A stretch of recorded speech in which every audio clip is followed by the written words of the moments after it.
Жамбыл облыстық көзі көрмейтін және әлсіз көретін азаматтар кітапханасының кітап қорына келіп түскен көркем әдебиет саласы бойынша кітаптарға библиографиялық шолуды ұсынады. Уида, Нелло мен Патраш, Алматы, Отбасы хрестоматиясы баспасынан 2020 жылы басылып шыққан, 64 беттен тұрады.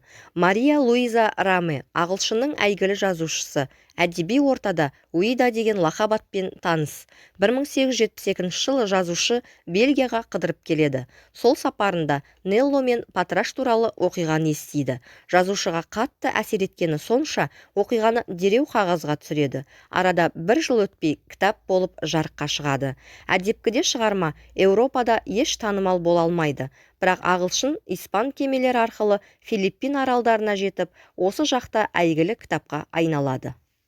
Роулинг Джоан Кейтлин, Харри Поттер мен жасырын бөлме, Алматы, Стейп және Ворд баспасынан 2020 жылы басылып шыққан, 324 беттен тұрады.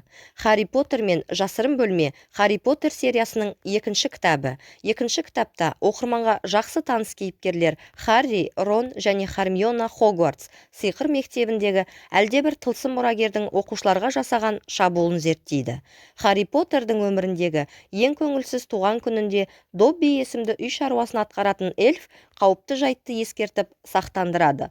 Рон Уизли ұшатын сиқырлы көлікпен келіп, досын Дурслилердің озбырлығынан құтқарады. Хогвартс сиқыр мектебінде 2-ші сыныпта оқып жүргенде Харри бос дәлізден жан түршіктірер дауыс естиді.